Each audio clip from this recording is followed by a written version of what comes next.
Doctor Jaishankar ने तो पूरी दुनिया को हैरान करके रख दिया है। डॉक्टर जयशंकर ने कश्मीर के मुद्दे पर एक ऐसा जवाब दिया है जो बहुत ही ब्लंट रिप्लाई था उनका, और ये जवाब एक पाकिस्तानी जर्नलिस्ट के सवाल के जवाब में था। पाकिस्तान के साथ भारत एक और जंग करने के मूड में दिखाई दे रहा है। दस्तक में अब बात उस बयान की जिसकी चर्चा भारत ही नहीं सारी दुनिया कर रही है, क्योंकि उस एक बयान ने पाकिस्तान के प्रोपेगेंडा को धो दिया। भारतीय हुकूमत ने जब ये फैसला किया वो कश्मीर का स्टेटस बदलेंगे, और उन्होंने सिंगल हैंडेडली यूनिलैटरली कश्मीर का स्टेटस बदल दिया। क्योंकि शहबाज शरीफ साहब का कहना ये था कि हम जो है वो डायलॉग के जरिए कश्मीर इशू सॉल्व करेंगे। दूसरी तरफ आर्मी चीफ का कहना ये था कि जी हम 10 बार जंग लड़ेंगे। I think the part we are waiting for is the return of the stolen part of Kashmir, which is on the under illegal Pakistani occupation. When that's done, I assure you, Kashmir solved. भारतीय वजीर खारजा doctor Jaishankar ने आजाद हिंद जम्मू कश्मीर के बारे में काफी बयान दिए हैं। भारतीय वजीर खारजा ने ये जो बात की है कि हम पाकिस्तान वाला कश्मीर जो है जब वो हमारे पास आएगा तो सारे मसले होंगे। सवाल ये पैदा होता है पाकिस्तान कब बोलेगा। लग ऐसा रहा है कि मोदी ने भारत को अपने इस दौरे हुकूमत में मुकम्मल तौर पर नीस्तो नाबूद करने की नियत कर ली। तो नमस्कार दोस्तों, जय हिंद। स्वागत है आपका पाकिस्तानी मीडिया जुड़ी एक और फ्रेश और मज़ेदार वीडियो में। तो दोस्तों, लंदन में विदेश मंत्री एस जयशंकर ने पाकिस्तान अधिकृत कश्मीर को लेकर एक ऐसा बयान दिया है कि भारत में तो उनकी जमकर तारीफ हो ही रही है, लेकिन पाकिस्तान पूरी तरह बौखला चुका है। असल में एक पाकिस्तानी पत्रकार के सवाल पर ही जवाब देते हुए विदेश मंत्री एस जयशंकर ने पीओके को लेकर भारत की नीति स्पष्ट की थी। उन्होंने कहा था कि 370 हटाना पहला कदम था, सामाजिक न्याय बहाल होना दूसरा, और चुनाव में ज़्यादा मतदान होना तीसरा कदम। पाकिस्तान द्वारा कश्मीर के चुराए गए हिस्से की वापसी चौथा कदम माना जाएगा। जानकारी के लिए बता दें कि विदेश मंत्री एस जयशंकर ने काफ़ी विस्तार से भारत का कश्मीर प्लान दुनिया के सामने रखा था। उन्होंने कहा था कि कश्मीर में वास्तव में हमने बहुत अच्छा काम किया है। मुझे लगता है कि हमने इसके अधिकांश मुद्दों को हल करने का काम किया है। मुझे लगता है कि अनुच्छेद 370 को हटाना पहला कदम था। कश्मीर में विकास, आर्थिक गतिविधि और सामाजिक न्याय को बहाल करना दूसरा, और फिर तीसरा कदम जम्मू कश्मीर में अच्छे वोटिंग परसेंटेज के साथ चुनाव कराना था। तो दोस्तों, देखते हैं इस विषय पर पाकिस्तानी मीडिया और क्या बोल रही है अपने डिबेट शोज में। तो ज़्यादा समय बर्बाद ना करते हुए हम शुरू करते हैं इस वेरी इंटरेस्टिंग और मज़ेदार वीडियो को।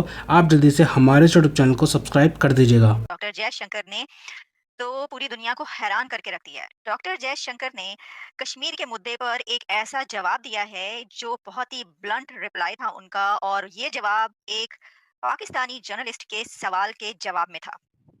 आप जानते हैं कि डॉक्टर जयशंकर लंदन में चैथम हाउस में बातचीत कर रहे थे। वहां पर पब्लिक भी मौजूद थी, मीडिया बहुत बड़ी तादाद में मौजूद था, उनसे क्वेश्चन आंसर्स हो रहे थे। तो एक जर्नलिस्ट उठे और उन्होंने लड़खड़ाते हुए और लड़खड़ाती हुई आवाज में ये कहा कि मैं आपको नर्वस करना चाहता हूँ। तो हमने कहा भाई अब तो डॉक्टर जयशंकर बहुत नर्वस हो जाएंगे, तो ये तो क्योंकि मुंह से कह रहे हैं कि मैं आपको नर्वस करने लगा हूं। मैंने कहा जब कोई मुंह से कह दे तो फिर तो नर्वस होगा ही बंदा, अगला बंदा, और वो भी डॉक्टर जयशंकर जैसे बंदे को आप मुंह पे खड़े होकर कह रहे हैं कि नर्वस करने लगा हूं, तो आप सोचें कि वो, मैंने कहा ये इन्होंने तो फटे चक देने हैं ये साहब जो हैं, जो भी जर्नलिस्ट हैं। ये निसार नाम है उनका, मुझे, मैं उनको जानती नहीं हूँ, लेकिन उन्होंने ये बताया। तो फिर उन्होंने सवाल किया, और उस सवाल के जवाब में जो डॉक्टर जयशंकर ने जवाब दिया है, तो फटे उन्होंने भी चक दिए। मतलब उन्होंने तो कोई कसर ही नहीं छोड़ी। वो कहते हैं, मैं ये सब देखकर ना मैं सोच रही थी कि वो गीदड़ की मौत आती, क्या एक मुहावरा है, हमेशा से फ्रेज यूज करते आए हैं, गीदड़ की मौत आती है तो वो शहर की तरफ भागता है।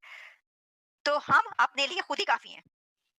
हमने जब भी इंसल्ट करवानी हो तो खुद ही हम दावत देकर इंसल्ट करवाते हैं सर, ऐसे थोड़ी ना ना।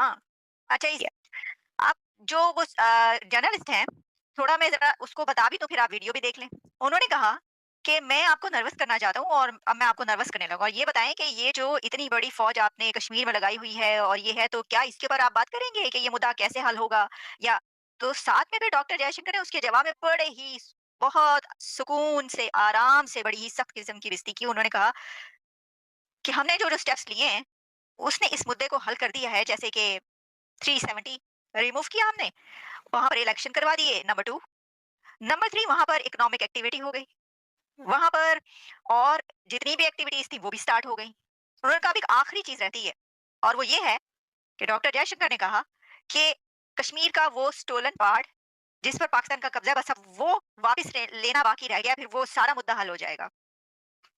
Can you imagine? मतलब थोड़ा-सा ज़रा बंदा भरम रख लेता, बंदा कहता है कि भई देखें आप लोग तो कश्मीर की रट लगाए रखते हैं। मैंने ये सोचा था, मैंने कहा ये भी कहेंगे कि क्योंकि वो बड़े बुज़ुर्ग से थे जर्नलिस्ट जो हैं। तो उन्होंने मैंने कहा अब ये डॉक्टर जयशंकर कहेंगे भई हर जगह ही शुरू हो जाते हैं, यहाँ पे कोई सवाल है ये करने वाला? आपके पास कोई और सवाल नहीं है, आप सवाल करें कि पाकिस्तान और भारत के ताल्लुकात कैसे बेहतर होंगे, रिलेशंस क्या होगा, ट्रेड आप क्यों नहीं स्टार्ट करें वगैरह-वगैरह।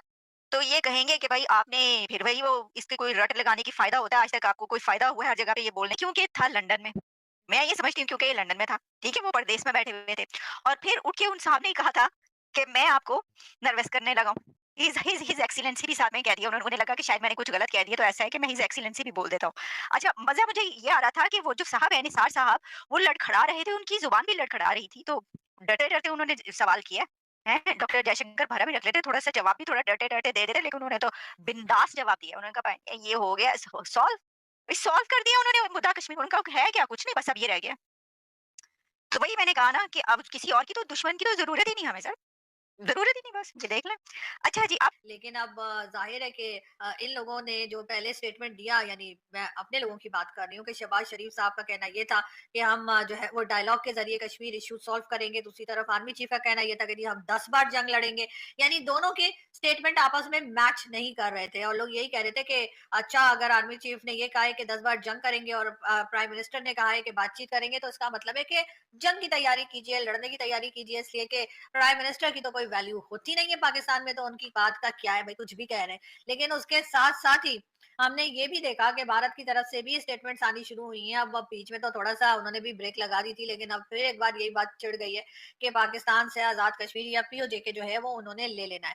अब बहरहाल डॉक्टर जयशंकर एक बहुत बड़ी जगह पर मौजूद है, यानी कि एक बहुत बड़ी मिनिस्ट्री है उनके पास, और अगर वो इतने बड़ा स्टेटमेंट कैमरा के आगे बैठकर दे रहे हैं तो डेफिनेटली पीएम मोदी की अप्रूवल के बाद ही दे रहे होंगे। लेकिन क्या पाकिस्तान की तरफ से इस बारे में क्या सोचा जा रहा है, क्या किया जा रहा है या क्या होगा, इसके बारे में अभी हम कुछ कहने के लिए नहीं है, इसलिए कि उसकी रीजन ये है कि पाकिस्तान ने अभी तक इसके ऊपर कोई रिएक्ट नहीं किया है। और इस वक्त तो फिलहाल हो ये रहा है कि हमारे जो आर्मी चीफ हैं वो जी बन्नू गए हैं, जहां पर आपको पता है कि अटैक हुआ था 2 दिन पहले, और वहां के हालात जो है वो देखे जा रहे हैं। लेकिन बहरहाल ये एक बहुत सीरियस मैटर है और डेफिनेटली एजेंसीज को और जो फोर्सेज हैं और गवर्नमेंट को इस तरफ देखना चाहिए। भारत के साथ हमें अपने टर्म्स को ठीक करना होगा।